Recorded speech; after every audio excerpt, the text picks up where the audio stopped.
The early 1980s saw many exciting mould-breaking shows hit the nation's TV screens. Bruce Forsyth's Play Your Cards Right, Training Dogs the Woodhouse Way, Take the High Road, to name none of them. Into this steaming cauldron of artistic experiment stepped a group of talented young writers and performers eager to break the rules and say the words "you bastard" as often as possible in any given show. They were the first wave of comedy store and comic strip veterans, and it was no surprise that that promiscuous old tart television wanted to pick them up and have her way with them. It was a relationship that started not with a bang, but with a boom boom. No kidding, I'm ready to fight. Paul Jackson was one of the first producers down the club sniffing around. I've been looking for my baby all night. And Paul said, "You want to go on telly?" I said, "Yes." If I get her in my sight. Having gone to see this for pleasure, I then thought, oh God, we've got to, this is going to be big, this is going to be huge, we've got to do something about this, we've got to get it on television. Boom, boom. I remember Paul came to an alternative cabaret gig, I think, that was in a student bar at 6 o'clock, and the bar wouldn't open, and so everybody sat there drinking milk while I shouted at them. They come to the walls and put wires in your engine, but I don't mind anyway. What, me paranoid? Oh, man. You know, it was like the guys from the BBC here, and it was just a terrible... Hey, didn't you kill my brother? And I took it forward to the BBC, who, to be honest, didn't know what I was talking about, and how would they? Nobody really heard about this. René Descartes was a very clever man. He invented the philosophical concept, I'm zinc, therefore I'm a pram. I suppose, in a way, it was so different that anything we did would be striking to those few people who saw us, but I imagine it was pretty lame, really. I can't remember what the audience it was, 1 million or something, I can't remember. But there's another measure that the BBC or broadcasters in general take, which is called the Appreciation Index, which is they ask the people who watched it, did they like it? And, if you get 50, it's not too good. If you get 80, it's great. We got 33. I think it was the lowest ever in the history of television at that time. We wrote deliberately offensive, bad, weird stuff, and we'd scream terrible jokes. It's an angry love poem that I've written, and it's called Vanessa. Shut up! People would start giggling behind their hands about how bad it was. Then I used to yell at them, and then they would laugh helplessly at that and try and hide. And that's where it came from, really. I think Special Patrol Group is a stupid name for a hamster. OK, I'll change it then. Hello, Cliff Richard. Rick had come to see me to say, because, at that time I was the only television bloke he knew, I should be that lucky. And he came to see me and said, look, we've got this, I don't know, but we've got this idea for a sitcom. Would you be interested? And I said, yeah, of course. And so he and Lisa Mayer wrote this sitcom called The Young Ones. Our big model was Fawlty Towers, which seemed to us to succeed as a sitcom, not just because it was brilliantly written and very funny and had a great character, but because it didn't try and make its characters likeable. Oh, thanks a lot, Vivian! You know I'm a vegetarian! What I wanted was not to recreate, but to have the same kind of intense excitement that the Pythons had, where you're watching a screen and you just didn't know what was going to happen next. It looks well on me, don't it? So I went back to them and said, look, this is fantastic. It's not there yet. It's not a script yet. Oh, I got mother a curry. And Rick said, well, I've been thinking of getting this bloke called Ben Elton, who writes a play a week, and just is always producing plays, and he knows how to shape and write stuff. Do you mind if we get him in? And I went home that night and wrote, and the next day I took a script to them of what was sort of basically the sort of basis of Demolition, the first episode. The kids are united. We will never be divided. Did you see that? Did you? The voice of youth!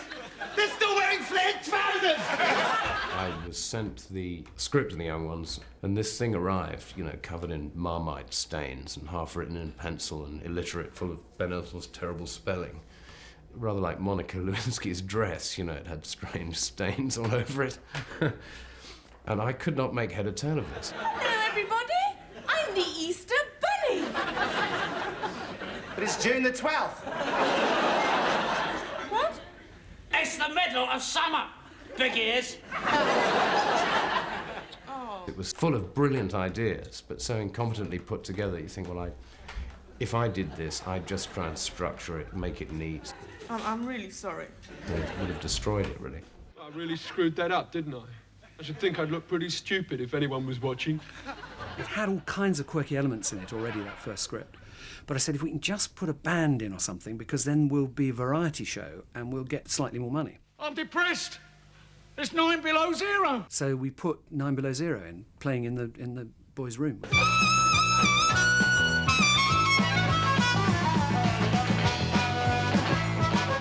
So anyway, we made the first show, and we were thrilled with it. And you know, we said to each other, well, we've got what we set out to get here. And it sat there for quite a long time. And then what happened was Channel 4 by this time were hoving on the horizon. Jeremy Isaacs announced his first night's lineup, and it included the comic strip. And somebody somewhere in the BBC, I still to this day don't know who it was, said, well, hang on a minute, that's that lot we've got on that tape, isn't it? And suddenly I got this phone call, can you make 5 more? Why won't it go off, Mike? The characters in the young ones were based on real people that we'd known when we were students. Pollution. All around. That's what Rick is all about, is trying to fit in with the groovy revolutionary front and failing badly. Sometimes up, sometimes down. There was a lot of stuff I was trying to sublimate in myself, sort of arsey behaviour, which kind of came out in Rick. I was always trying to stay cool and keep that twerp down, and the only way to live with that was to let him out. Are you suggesting that we make a puppet out of nuclear arms? Yes. Oh, I think that would be very fine behaviour for a Cliff Richard fan, wouldn't it? For someone who actually thinks the lyrics of Devil Woman have got something to say. I liked falling through the roof with Aid. It was absolutely terrifying. We were lying on a bed like this with our backs facing the floor. I don't know, 30 feet up, something like that, 40 maybe, watching this wire. And one of the reasons Aid's great, he's got a million reasons why he's great, is because he's got the balls of a giant. I mean, they're really big. But also he's brave, is the point I'm trying to say. I'm just shitting myself, because this explosion's going to go off here, bang, and then we're going to fall, free fall to the floor. And when we hit the floor, Paul says, as soon as you hit the floor, as soon as you feel the floor, start fighting, okay? And we get into the fight routine. And I was so scared. I said, Aid, I think I'm going to die. And he turned to me and he said, good.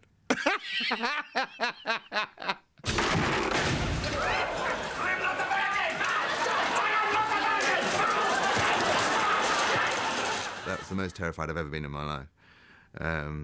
More terrified than falling off a quad bike. I was unconscious then, so I wasn't scared.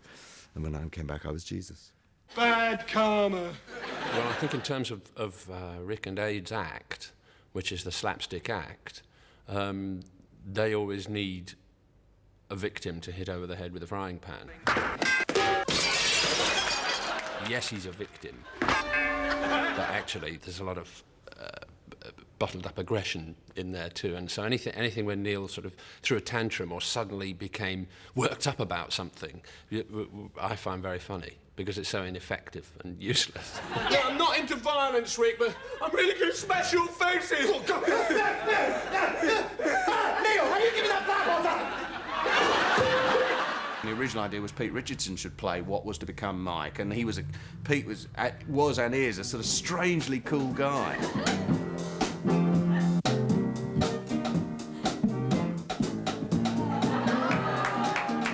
What happened subsequently was that Peter Richardson and Paul Jackson had some kind of major falling out. This is actually very serious.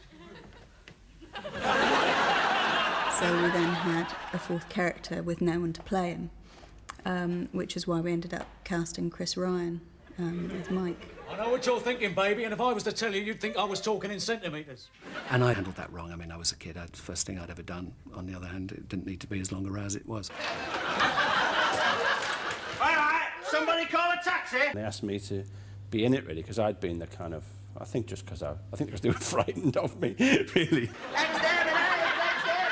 But I think I told them that I didn't want to get stuck as a kind of character or some crap like that. So I just used to leave a hole in the script, really, and I'd fill it during rehearsals, more or less, with either bits of my act or some some crap that I'd made up. I live in a tower block, and the thing about those is there's a terrible noise problem because there's no noise insulation at all. You know, and 8 floors below you, there's always some bastard who's got a Yamaha home organ, you know.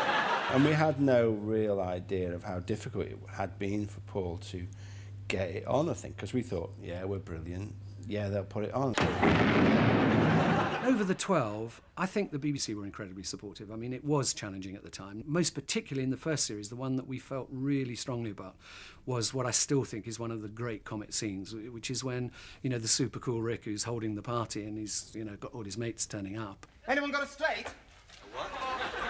A cigarette. Oh, sure.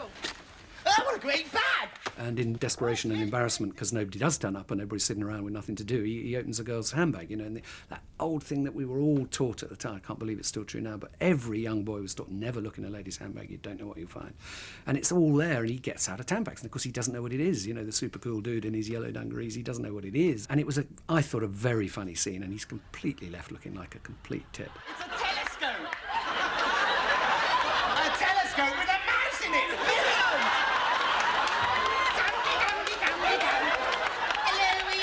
Are you glad you could come to the party?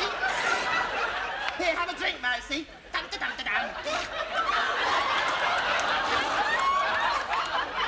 it's gone all big. I'll get a tissue, it's all right. It's all right, there's a whole box of them in here. They're called... I think I better go to the lavatory. And we were all very committed to the scene, and we knew there'd be a difficulty about it. And we delivered all 6, and they were viewed by Jim Moyer by this time. And he said, I'm not arguing, I'm not asking you to take it out. We'll go with that. I think it's extremely funny. I think the context it's in. And we would have been ready to take our names off the credits and all this stuff. Didn't need it. Go with it. And I think in that way the BBC were very good. On the other hand, classically BBC, completely out of the blue, he then said, but there's one thing that's got to go. And I think Jimmy Gilbert joined him on this. He said, you've got to take out that scene where Aid's fucking the floor. And we looked at each other and said, I'm sorry, Jim, we don't know what you mean. Hi, girls! So we had to rack our brains, and we realised what it was. We said, wait, that's complete nonsense. He's doing press-ups to show how hard he is. Do you want to see how many press-ups I can do? And I said, well, last time I fucked the wife, it looked like that. It was about getting off with girls, masturbation, going to the toilet and farting, and, you know, it was quite sort of schoolboy humour in a lot of ways.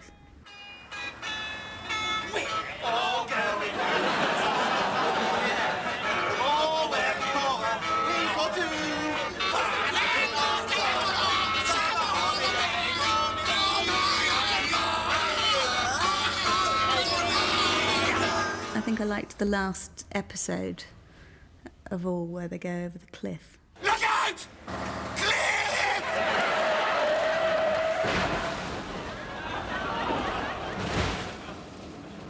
It was just such fun, sort of killing them all off and destroying everything. So cruel and pointless. So I enjoyed that. Phew! That was close!